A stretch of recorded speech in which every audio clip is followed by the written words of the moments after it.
மன்னார் மாவட்டத்தில் நீண்ட இடைவெளியின் பின்னர் மன்னார் புனித சவேரியார் பெண்கள் கல்லூரி மாணவி கிருஷேரா சேவியர் 3 சித்தியை பெற்று மாவட்டத்தில் 1ஆம் இடத்தையும் தேசிய ரீதியில் 27ஆம் இடத்தையும் பெற்று சூப்பர் மெரிட்டூடாக மருத்துவத்துறைக்கு தெரிவாகி மாவட்டத்திற்கும் பாடசாலைக்கும் பெருமை சேர்த்துள்ளார்.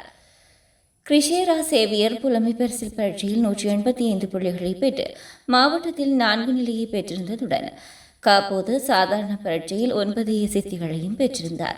இந்த நிலையில் இம்முறை வெளியான உயர்தர பரீட்சையின் முடிவுகளின் அடிப்படையில் உயிரியல் விஞ்ஞான பிரிவில் 3 சித்திகளை பெற்று மாவட்டத்தில் முதல்நிலை பெற்றது மாத்திரமில்லாமல் 7 வருடங்களில் பின்னர் தேசிய ரீதியில் 27வது நிலையை பெற்று சூப்பர் மெரிட் தேர்ச்சி பெற்று மருத்துவத்துறைக்கு தேர்வாகியுள்ளார். இந்த அச்சீவ்மெண்ட்டுக்கு பிறகு நான் ஒரு நல்ல டாக்டராகவும் கார்டியாலஜிஸ்டாகவும் சர்வீஸ் பண்ணணும்னு ஆசைப்பட்றேன். எங்களோட ஸ்கூலை பொறுத்தவரையில் எங்களுக்கு டீச்சர்மார் பற்றாக்குறையாக இருந்தாலும் கிடைக்கிற வளங்கள் எல்லாத்தையுமே எங்களுக்கு மேக்ஸிமம் தர்றதில் அவங்க தங்களால் இயல்பான எஃபர்ட் எல்லாத்தையுமே போட்டாங்க. டீச்சர்மார் தங்களை டைம் அவ்வளோத்தையுமே எங்களுக்கு ஃபுல்லாக படிப்பிக்கிறதுலையும் மற்றது எங்களுக்கு ப்ராக்டிக்கல் செஷன்ஸ் அதில் செய்கிறதுலையும் ஹெல்ப் பண்ணவங்க தான். ஆனால் சில ரிசோர்ஸஸ் இல்லைன்றதால ப்ராக்டிக்கல் செய்ய எல்லாமே இருந்துச்சு. பட் உங்களுக்கு கிடைக்கிற சான்ஸ் எல்லாத்தையுமே இது கிடைக்கிற ஆப்பர்ச்சுனிட்டிஸை தவிர இது வெளியிலையும் தேடி உங்களுக்கு கிடைக்கிற டைம் எல்லாத்தையுமே யூஸ் பண்ண பழகணும். எனக்கு இனி வரப்போகிற பிள்ளைகளுக்கு இனி படிக்கிற பிள்ளைகளுக்கு நான் என்னால் கொடுக்கக்கூடிய ஆலோசனை என்னன்னு சொன்னால், கிடைக்கிற டைம் எல்லாத்தையுமே மேக்ஸிமம் யூஸ் பண்ணுங்கள்.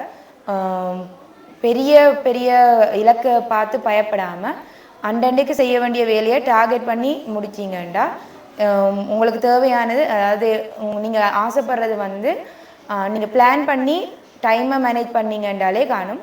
மற்றது உங்களுக்கு ஃபிட்டான ஷெடியூலில் நீங்கள் உங்களோட பாடங்களை படிச்சுக்கணும். இந்த பருவருக்கு நிறைய பேருண்ட உந்துதலும் உறுதுணையும் காரணமாக இருந்திருக்கு. அவங்களுக்கு இந்த இடத்துல நான் நன்றி சொல்ல கடமைப்பட்டிருக்கிறேன். முதற்கு நிறைவனுக்கும் அதே நேரம் என்ன அதிகளவில் என்னை விட அதிகமாக என்னை நம்பின என்ற பெற்றோருக்கும் எனது உறவினர்களுக்கும் நான் இந்த இடத்துல நன்றி சொல்கிறேன். எனது பாடசாலையில் தரம் 1 தொடக்கம் 13 வரைக்கும் எனக்கு அதிபராக இருந்த ரெவரண்ட் சிஸ்டர் ஹில்டா சிங்கராயர் அவருக்கும், அதே நேரம் உயர்கல்வி ஆரம்பித்ததில் இருந்து எங்களுக்கு அதிபராக கடமையாற்றி இன்று வரைக்கும் எங்களை வழிகாட்டி கொண்டிருக்கிற ரெவரண்ட் சிஸ்டர் ஜூடித் அருளப்பு அவர்களுக்கும் எனது மனமார்ந்த நன்றியை தெரிவித்துக் கொள்கிறேன். அவங்க எனக்கண்டு மட்டுமில்லை எல்லா பிள்ளைகளுக்குமே இருக்கிற வளம் அனைத்தையுமே மேக்சிமம் கொடுக்கறதுல தங்களோட மிகுந்த அக்கறையை காட்டியிருக்கிறாங்க. அதே நேரம் எங்களுக்கு தேவையான சகல வசதிகளையும் செய்து தர்றதுக்கு அவங்களோட அக்கறை இந்த பருவத்தில் மிகப்பெரிய பங்கை வகிச்சிருக்குது. எனக்கு தரம் 1லிருந்து கல்வி பயிற்றுவித்த பாடசாலை ஆசிரியர்கள் அனைவருக்குமே இந்த இடத்துல நான் நன்றி கூற ஆசைப்படுறேன்.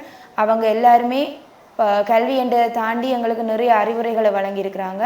அந்த ஆலோசனை எல்லாமே எனது பருவத்தில் கட்டாயம் ஒரு பெரிய பங்கு வகிச்சிருக்குது. அதே நேரம் எங்களோட ஜோனல் எடியூகேஷன் டிபார்ட்மெண்ட்டாலேயும் இந்த உயர்தர பருவற்று நாங்கள் உயர்தர எக்ஸாம் எடுக்கிறதுக்கு முதல் நிறைய வசதி செய்து தந்தவங்க, செமினார்ஸ் அதுகள் வச்சவங்க, மற்றது ப்ராக்டிக்கல் செமினார்ஸ் எங்களுக்கு வச்சவங்க. அப்போ அந்த ஹெல்ப்புகள் எல்லாம் கடைசி நேரம் எங்களுக்கு சரியான ஹெல்ப்ஃபுல்லாக இருந்தது. அதை விட எனக்கு பாடசாலையை தாண்டி பிரத்யேகமாக எனக்கு தனிப்பட்ட ரீதியில் உயர்தரத்துக்கண்டு படிப்பிச்ச ஆசிரியர்கள் அனைவருக்குமே இந்த இடத்துல நான் நன்றி சொல்ல கடமைப்பட்டிருக்கேன். அவர்கள் கல்வி என்றதை தாண்டி எப்படி படிக்கணுமென்று எனக்கு நிறைய விஷயத்தில் ஆலோசனை தந்திருக்கிறாங்க. என்னால் பெரிய ரிசல்ட்ஸ் அடிக்கலுமென்று அதிகம் ஊக்கப்படுத்தினது அவங்க தான். பிரத்யேக கல்வி நிலையம் என்ற ரீதியில் எனக்கு தனிப்பட்ட ரீதியில் படிப்பிச்ச ஆசிரியர்களை தாண்டி ஜெஃப்னா ஜூம் கிளாஸ்லையும் நான் படிச்சிருக்கிறேன். அந்த டீச்சர்மாரோட ஆலோசனையும் அவங்களோட படிப்பித்தலும் எனக்கு சரியாக ஹெல்ப் பண்ணியிருக்குது. அப்போ அவங்களுக்கும் நான் நன்றி கூற கடமைப்பட்டிருக்கிறேன். என்னை போல் பிரைட்டான ஸ்டூடெண்ட்ஸ் எத்தனையோ பேர் எங்களோட ஸ்கூலில் இருக்கிறாங்க.